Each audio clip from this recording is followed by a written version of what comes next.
세금 잘 알려주는 쌤 누나, 쌤 언니 최자영 세무사. 박송희 세무사입니다. 안녕하세요. 네, 저희가 소득세 신고에 대해서 여러 번 말씀을 드렸습니다. 근데 5월 달에는 소득세 신고 말고도 꼭 신청해야 되는 것들이 있어요. 네, 바로 근로장려금, 자녀장려금이라는 제도인데요. 네, 어떤 제도죠? 네, 열심히 일을 하는데 수입이 작은 근로자, 그다음에 종교인분들, 그리고 사업자분들, 물론 전문직은 제외되고요. 이런 분들한테 지원되는 제도예요. 네, 그러니까 일을 아예 안 하는 사람보다는 일을 하는데 수입이 작은 사람들에게 정부에서 지원을 해줌으로써 이제 일을 더 열심히 하도록 하는 그런 제도네요. 네네. 자녀장려금 제도는 그러면 어떤 거죠? 자녀장려금 역시 마찬가지로 이제 소득이 일정 금액 미만인 사람들에게 이제 금액을 뭐 1인당 최대 뭐 자녀 1인당 70만 원까지 지원이 돼서 뭐 이제 자녀 키우는 데 도움이 되는 소정의 금액을 지원하는 제도입니다. 네. 제도가 한 2007년 이럴 때 나온 것 같아요, 제 기억에. 네, 제가 처음 세무사 됐을 때 이 근로장려금 제도가 생겼어요. 그래서 그 당시에 공무원도 갑자기 엄청 많이 10배 이렇게 뽑지 않았어요?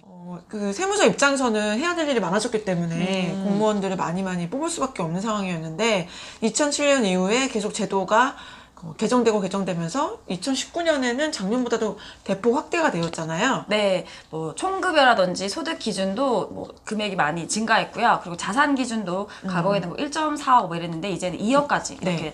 증가해서 좀 대상자가 많이 넓어졌습니다. 네, 그러면 신청 자격이 어떻게 되는지 구체적으로 살펴볼게요. 그럼 구체적으로 누가 신청할 수 있는지 뭐 금액이나 이런 것들을 안내해 드리도록 하겠습니다.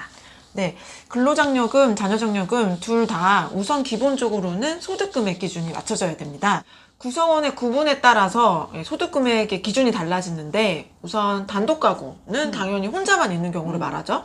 배우자도 안 계시고 직계존속, 부모님도 안 계시고 직계비속, 자녀분도 안 계시고 오로지 혼자 있는 분들을 단독가구로 하고요. 호벌이의 경우 호벌이는 당연히 혼자 버는 경우를 말하겠죠. 네. 근데 혼자 벌지 않더라도 배우자가 돈을 만약에 연간 총급여 300만 미만일 때는 이제 안 버는 걸로 본다는 거죠. 네, 역시 호벌이로 생각한다는 거고 배우자의 소득이 300만 원 이상이다. 그럴 때는 맞벌이 부부로 본다라는 거네요. 네, 이렇게 단독가구, 호벌이, 맞벌이 세 개의 기준에 따라서 근로장려금을 신청할 수 있는 기준이 달라지는데요. 어떻게 달라지죠? 네, 이 총소득 요건이 달라집니다. 단독 가구일 때는 이제 근로장려금 기준으로는 2천만 원, 그리고 호벌이일 때는 3천만 원, 그리고 맞벌이일 때는 3,600만 원까지 이 근로장려금을 신청할 수가 있어요. 네, 각 기준에 따라서 신청할 수 있는 금액이 달라지는 거죠. 네. 요건의 구성에 따라서 이렇게 소득금액 기준이 달라지고 신청할 수 있는 게 달라지시는 거고요. 네. 그렇지만 이제 급여가 작다라고 해서 다 주는 건 아니고요. 사실은 재산이 많을 수도 있잖아요. 네네. 그래서 재산 요건도 있습니다. 그 재산 요건은 이번에 확대되어서 2억 원 미만이어야 되는 거죠. 네, 2억 원 미만인데요. 이 소득 요건과 재산 요건의 기준점이 약간 달라요. 네. 소득 요건의 경우에는 본인과 배우자의 소득만 합산하게 되어 있고요. 네. 재산 요건의 경우에는 재산의 기준 합산일 때는 이제 가구원, 세대의 합산으로 보게 됩니다. 그래서 세대 합산이 2억 원을 안 넘어야지 신청을 할 수가 있는데 이때 뭐 토지, 건물, 자동차, 예금, 전세보증금 네, 전세보증금도 들어가는데 여기서 주의할 점이 저희가 전세보증금 다 내 돈으로 안 내잖아요. 대출받고 이런 것들. 전세자금 대출 많이 받으실 텐데 이 전세자금 대출 부분이라든지 채무 부분은 차감이 안 됩니다. 그럼 명목적으로는 전세금이 크면 그만큼은 이제 혜택을 받을 수가 없는 거네요. 네, 또 기준일도 확인해 봐야 될 텐데요. 기준일은 저희가 지금 2018년 부분을 가지고 19년 5월 달에 신청하게 될 텐데 기준일은 2018년 6월 1일 현재의 재산 보유 현황에 따라서 2억 원 미만 여부를 확인하게 됩니다.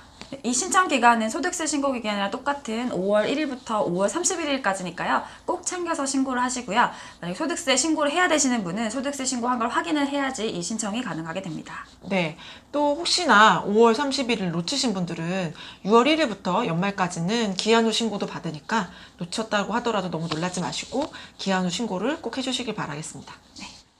이 신청 방법에 대해서도 안내를 드릴게요. 네, 일단 대상자이면 안내문이 오게 되죠. 네, 일반적으로는 뭐 오죠. 가사관청에서 자료 수집이 됐다는 얘기니까요. 네, 총급여가 어느 정도 이하인 경우에는 세무서에서 이제 산출을 해서 이제 보내주는데 그 경우에는 매우 간단하게 신청만 하시면 됩니다.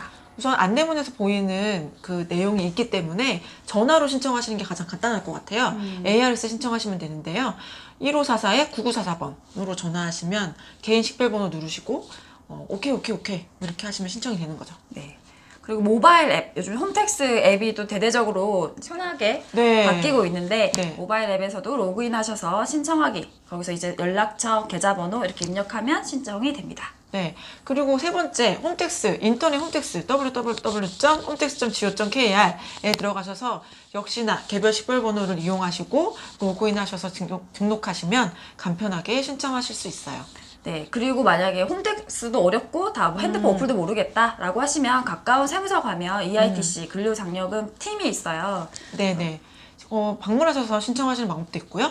받으시는 우편에다가 다시 쓰셔가지고 전송하셔서 우편으로 신청하시는 방법도 있고요. 네, 만약에 근데 안내문이 도착하지 않았다라고 하면 어떻게 해야 될까요?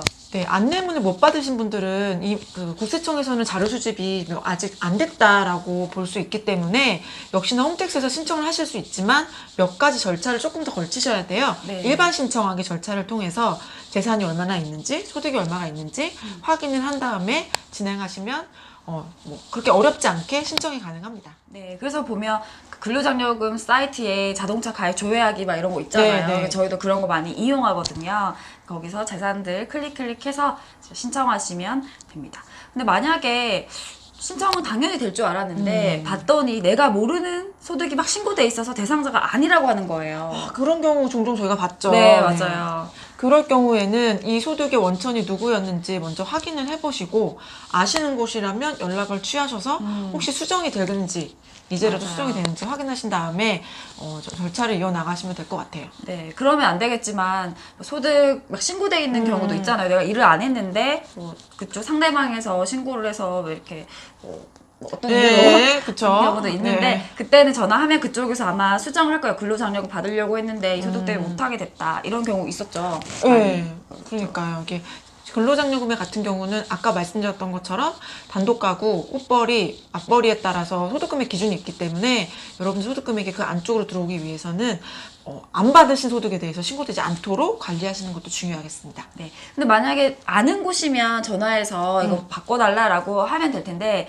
전혀 모르는 곳이 갑자기 신고가 된 거예요. 그럼 그럴 때는 어떻게 해야 되는 거죠? 그럴 때는 국세청에 연락을 해주셔서요. 이거 나 모르는 데다 나 이쪽에서 소득을 받은 적이 없다라고 이의제기를 해주시면 아마 담당 조사관이 진행을 해줄 거예요. 네. 그러면 근로장려금, 자녀장려금 얼마를 받는 거죠? 네, 일단 근로장려금부터 말씀을 드리면 단독 가구일 때는 이제 최대 150만 원이고요. 이제 헛벌이 가구일 때는 260만 원, 그리고 맞벌이 경우에는 300만 원을 받으실 수가 있습니다. 근데 그 구간별로 또 소득이 나누어져 있어요. 이게 아무래도 근로를 장려하기 위한 거기 때문에 이렇게 올라갔다가 이렇게 내려가는 구조를 가지고 있습니다. 소득이 많다고 장려금을 많이 주는 게 아니고요. 소득이 적정한 구간에 있는 분들한테 많이 주고 너무 많으신 분들한테 그 구간 내에서 많으신 분들한테는 상대적으로 적게 주는 구조를 갖고 있어요. 네, 그래서 여기 표를 보시고 참고하셔가지고 그 소득이 어느 구간에 있는지 보시면 받을 수 있는 금액을 확인하실 수가 있고요. 자녀장려금의 경우에는 어떻게 되나요? 네, 자녀장려금의 경우에는 이제 자녀 1인당 70만 원씩 나가게 됩니다. 예. 이 금액은 사실 자녀가 많으시다면 제한은 없어요. 네. 많으면 좋은 건데 아무튼 구분은 헛벌이냐 맞벌이냐를 먼저 구분하고 각각의 구분에 따라서 소득금액을 기준으로 갖고 제한을 두게 되어 있죠. 네, 네. 그리고 지급액이 좀 감소하는 경우도 있습니다. 네. 아까 재산 요건을 2억이라고 말씀드렸는데요. 그 가구의 재산이 1.4억을 넘는 경우에는 그 장려금에서 50%를 차감해서 지급하게 됩니다. 네, 사실 1억 4천이면 서울에 있는 전세 생각하면요. 네, 서울은 조금 힘들 수도 있을 것 같아요. 네. 그리고 기한 후 신청, 저희가 아까 기한 후 신청 가능하다고 말씀드렸는데요. 기한 후 신청하실 경우에는 10%가 차감돼요. 그렇기 때문에 5월 31일까지 기한인 거 꼭 지켜주시는 게 유리하고요. 네, 자녀 세액공제는 이제 만 20세에 자녀가 있는 경우에 이제 연말정산할 때 세액공제 준 부분인데 한 명이 있을 때는 이제 15만 원을 세액공제해주고 2명일 때는 30만 원, 3명일 때는 60만 원 이렇게 3명부터는 30만 원씩 공제를 해주게 되는데요. 이 지급하는 금액에서 그 금액은 빼준다, 혜택을 중복해서 주지 않는다라는 뜻이에요. 만약에 자녀가 2분 있다면 이번에 원래 자녀장려금으로 받으실 수 있는 금액은 인당 70만 원이니까 140만 원이지만 이미 자녀세액공제에서 공제받으신 금액이 있으시다면 30만 원 있으시겠죠? 그 금액을 차감하고 110만 원을 받으실 수 있다는 겁니다. 네, 그렇다 하더라도 되게 큰 금액일 네, 것 그럼요. 같아요. 네. 저희가 이 소득금액, 소득 지급받는 소득 산정 기준은 이제 근로자, 종교인, 사업소득자 이렇게 말씀을 드렸는데, 이제 근로자 같은 경우는 이제 총급여가 기준이고요. 총급여라고 하면 그냥 연봉인 거죠. 네. 비과세 소득 제외한 연봉. 네. 사업소득자인 경우에는 조금 산정하는 기준이 다르죠. 네, 종합소득세 신고하는 기준이랑도 다르고요. 별도로 정한 방법에 따라서 계산을 하게 되는데 소득, 연간 버신 사업소득의 총 매출액에다가 조정률이라는 걸 곱하게 되어 있습니다. 그래서 네. 도매업을 하신다라고 하면 20%만 곱하게 돼요. 네, 그러니까 연간 수입이 뭐 2천만 원이다. 그러면 20%를 곱하면 2천만 원이 아니라 400만 원이 되는 거죠. 네. 네, 뭐 도매업의 경우에는 20%라는 상대적으로 낮은 율을 적용하기 때문에 여러분들 받으신 연간 수익 금액 가지고 매출액 기준으로 계산하시는 게 아니라 이 조정률을 반영한 금액으로 계산하시면 되니까요. 생각보다 범위가 많아질 수 있어요. 네, 도매업 같은 경우는 이제 1억 8천의 매출이 있어도 20%를 곱하면 3,600만 원이기 때문에 대상이 되시게 되거든요. 네, 그렇기 때문에 제가 해당이 되는지 혹시 한번 잘 체크를 해보시면 좋을 것 같습니다. 네, 자영업자분들이 가장 많은 이제 음식점의 경우에는 조정률이 45%거든요. 45%의 호벌이, 맞벌이라고 하면 3,600만 원이니까 역산해서 계산해 보면 8천만 원. 네. 연간 수익 금액 매출액 8천만 원까지는 근로장려금 신청하실 수 있고요. 네. 자녀장려금의 더 크죠. 경우에는 4천만 원이니까 더 커지죠. 대상이 되죠. 네, 네. 네, 그러니까 이런 제도들이 있으니까 꼭 반드시 내가 대상이 되는지 확인을 해보고 신청을 하시는 게 좋을 것 같고요. 이게 신청을 안 하면 스스로 주진 않잖아요. 네, 반드시 신청하셔야 돼요. 안 하시면은 과세관청에서 알아서 주진 않을까요? 네. 꼭 신청하시고 놓치시더라도 기한 후 신청이 있으니까 물론 10% 차감이 되긴 하지만 놓치시더라도 꼭 신청하시길 바라겠습니다. 네, 저희가 오늘은 이 제도의 전반적인 걸 말씀드렸고 신청을 꼭 하셔라 이렇게 말씀드렸고요. 다음 시간에는 이제 뭐 궁금하신 내용이나 뭐 필요한 부분들 네, 실제로 어떻게 하면 신청이 좀 더 쉽게 되는지 신청 절차라든지 이런 부분에 대해서 다시 한번 설명해 드리도록 하겠습니다. 지금까지 세금 잘 알려주는 쌤 누나 쌤언니였습니다. 안녕.